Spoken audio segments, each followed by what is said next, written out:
What up, Big Chiefs? I still think Chiefs is the logical plural of chief, although it still sounds really weird. I don't know, it's kind of odd to me. We are headed back to the moon today with a newfound moon lander. I did record 2 full videos, and brownouts blew both of them away, so we're back in it, my friends. Cool, so we are going to be launching here in 3, 2, 1, launch. I will be telling you guys about some of the features of this rocket, including these delightful little solid rocket boosters. Since I don't have any way of meaningfully separating these side boosters, yeah, I had to figure out a way to get it to work somehow. So, we are headed up here. I'm not going to be able to maneuver fantastically before I hit orbit. I might be able to. I got some good control. Nope. Revert flight. We're just gonna try that one again. Don't worry about it. So, question for you guys: do you think we will be capable of faster than light travel? Think on it a minute. Let me know in the comment section below. So, I am going to start off with a little bit of a synopsis of where we currently are. Right. So obviously we do have rockets. You heat a propellant. It burns. Gets blasted out of the engine nozzle, and you get thrust from it, right? Equal and opposite reaction. You throw something hard enough, fast enough, and you can send yourself the other direction. It's the way it is. Okay. So that is really the start of rocketry. We're looking at, early Germany, and even before that, quite frankly, where rockets had become more of a, well, surprisingly effective thing to do, with the V1 and V2 rockets. Not that I would really call the V1 a rocket, but it was a start, that's for sure. So now, you kind of have significantly more advanced rocketry, clearly. It's been quite some time, almost 100 years. And we are still not really that much further from where we started. As sad as that may sound, as sad as that may be, it is what it is. So when it really comes down to it, traveling at high speeds, we've had the X-15, we've had the X-43, I think it was, went Mach 7, I believe.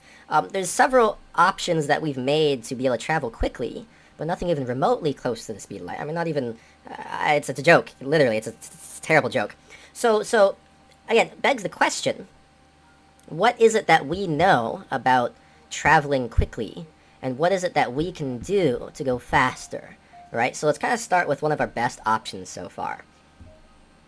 Light sails, solar sails, if you will. The ability to roll out this giant, essentially sheet of metal that can catch photons exiting from the sun.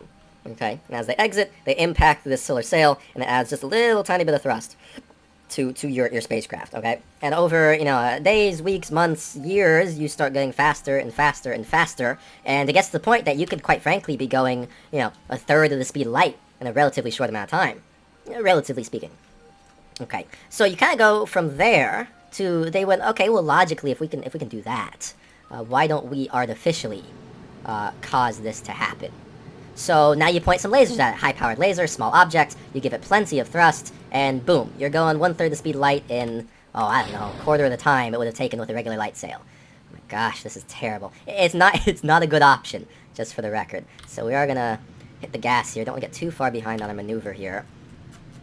So now, you are going, let's say, 1/3 the speed of light, right? To get to the nearest star, you're looking around 13 or so years. Okay, that's a huge improvement over the 100 or so thousand years it would have taken previously. Okay, so now that you got that, well, that's only 1/3 the speed of light. That's not very impressive at all. And some of the fastest speeds we've ever actually achieved are in the Large Hadron Collider.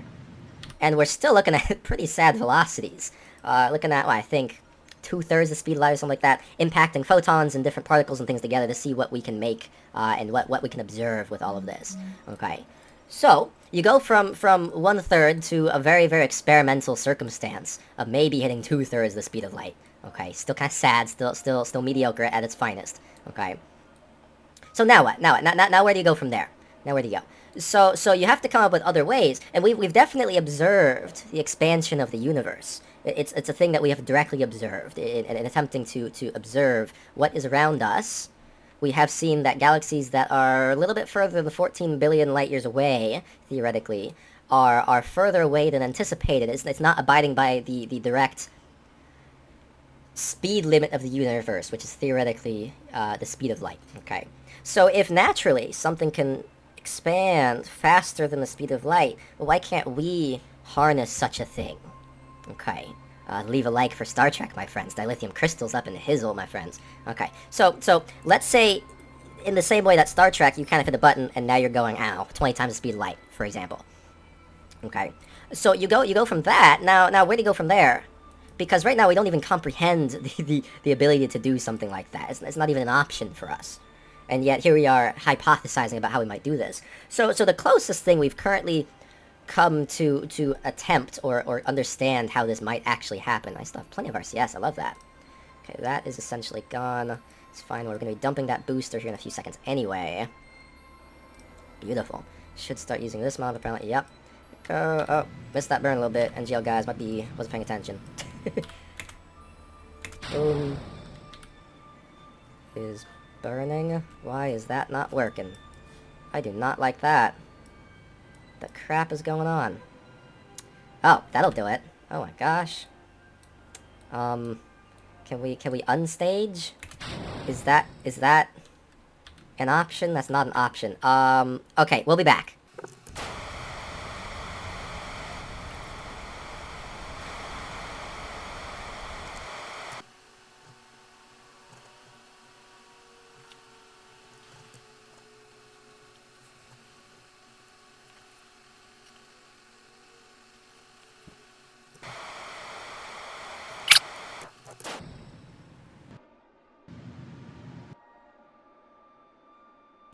That, we are more or less in a circular orbit. I don't like how low this periapsis is, but that is a-okay. We'll figure it out. Set as target. Okay, so, as I was saying, under the guise that something like Star Trek could theoretically happen, right? You have this warp drive that you can just press a button, and all of a sudden, you are now traveling at the speed of light. What would that take to happen like that? Okay.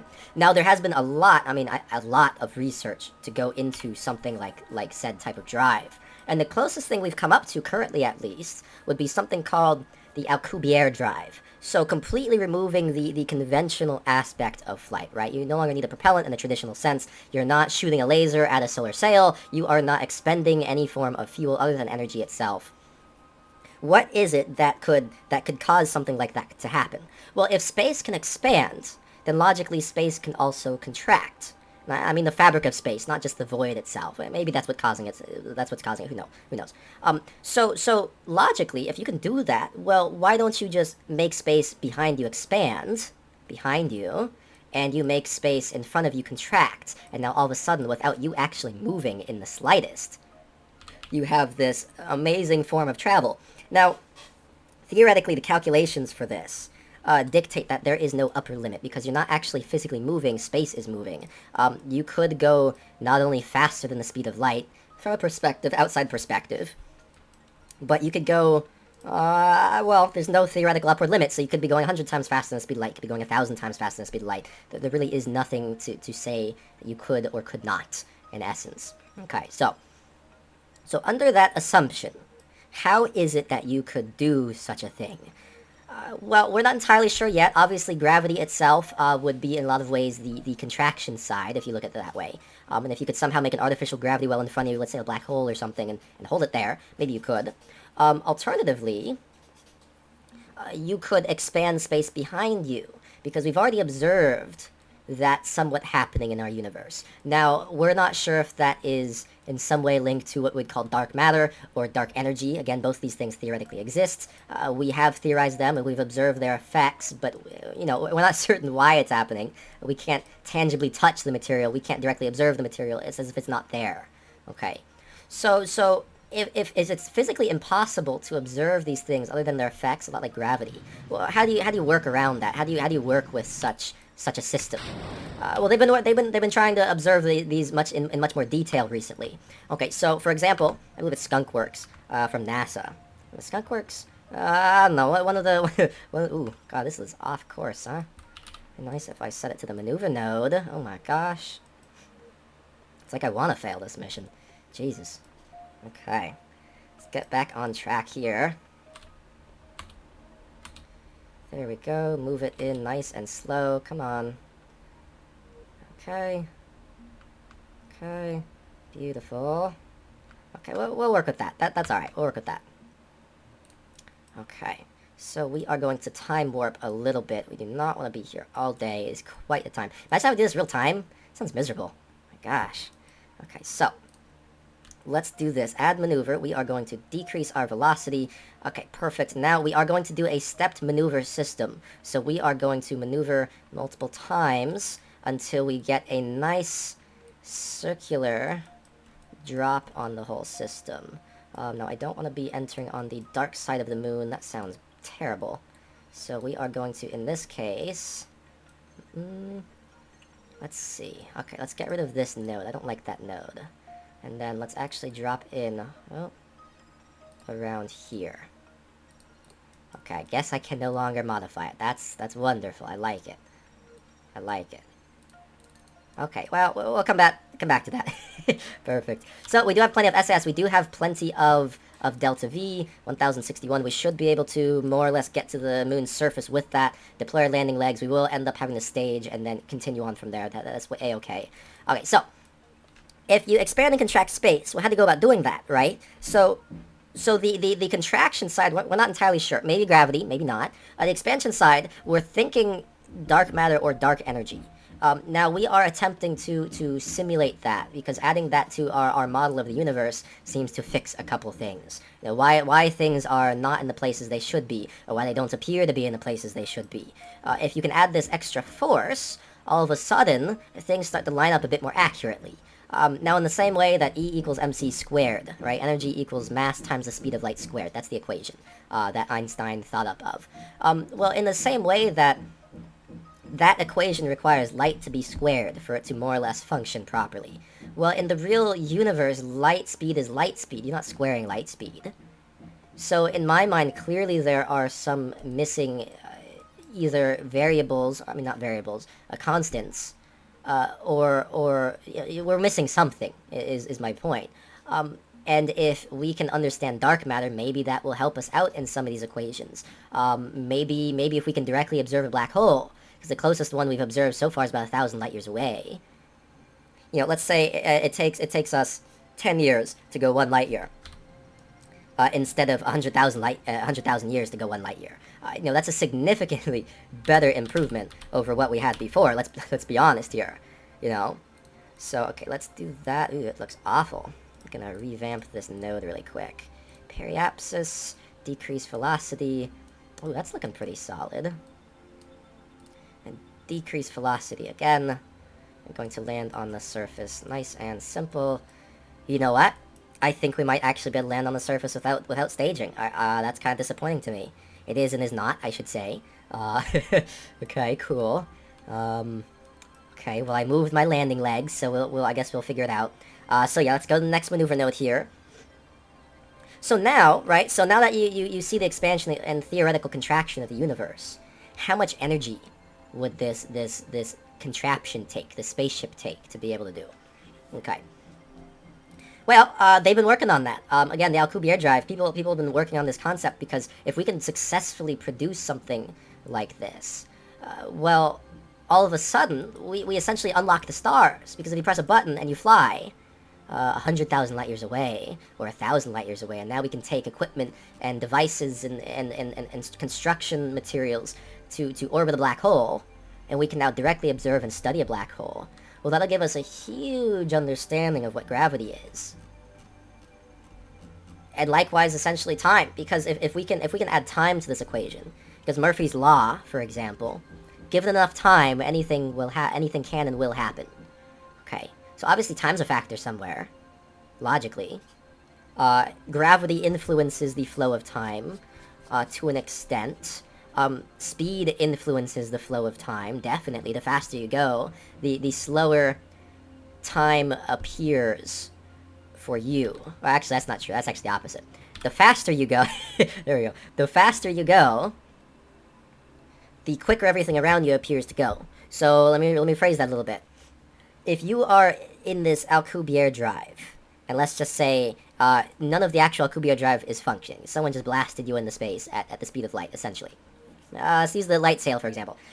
As the light sail increases velocity, if you were to have a clock on that probe, whatever it is you're shooting out there, the clock if it were to come all the way back to Earth, the clock would appear to be significantly slower. Let's say, 10 minutes passed for the clock on the probe, where months could have passed for humans on Earth. And now you're going, okay, well, if we can directly influence time through velocity, traveling through space, that just means there has to be a constant for time somewhere. And as speed changes, time changes. So there's a lot of things to take into account that we just don't comprehend yet. We've measured time, sure, but we don't know what time is or why it works. And anyone who says they do, it's a bit disingenuous unless they're just holding secrets, holding secrets of something somewhere. I hope not. I hope they would release that information. So there's so many things that go into traveling faster than the speed of light. It becomes very, very, very, very difficult to say, yeah, I think we could. Although to say we couldn't in the future would be a bit, well, disingenuous. That would be under the assumption that we know everything, which we're not even remotely close to that, as I'm sure you can imagine. I mean, it'd be a joke if someone said we were. I'd say we probably know like 10%, 15%, Cool, so we are going to be increasing our thrust here in a few moments, in an attempt to decrease our velocity. I don't want to drop into a crater. That would not be the best option. That is looking good. Oh, I like that. Like that. We are going to turn off RCS. We are going to stage. Boom. Ooh, this is looking tasty. Delicious. Okay, so let's time warp ahead a little bit. We are still going to point retrograde. I do need to extend my landing legs here pretty shortly. Hopefully I do not land in any craters. Hopefully it's nice and flat. That looks dangerous over there, that's for sure. Okay. Extend. Wow, this is a successful mission. We still have 2,718 meters per second to Delta V. We are going to burn some of it on entry so we do not crash into the surface. We do not want that at all. Definitely not. Okay, this is looking a bit rocky. I'm not going to lie to you. Hopefully it's not too bad. Ugh. Ew, God, that's a crevice. And this looks like the side of a friggin' mountain. Alright. Full burn. We are Come on, hold it.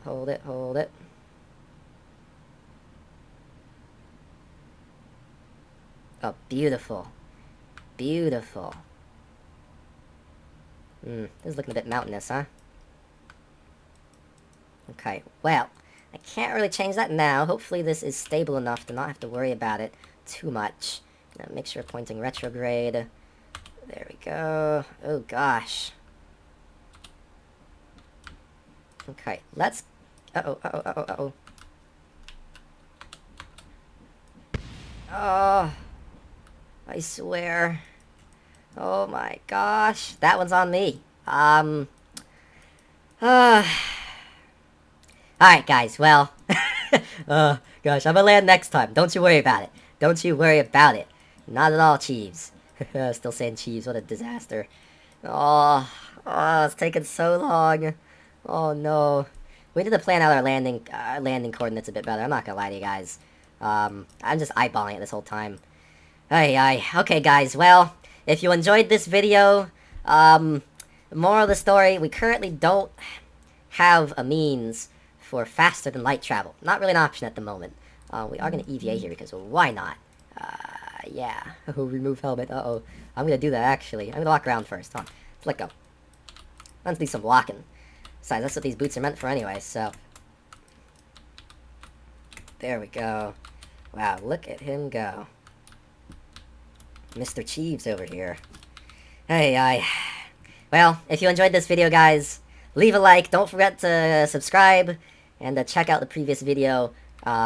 I would say how I made this rocket, but quite frankly, that video will never exist. Who would have thunk it?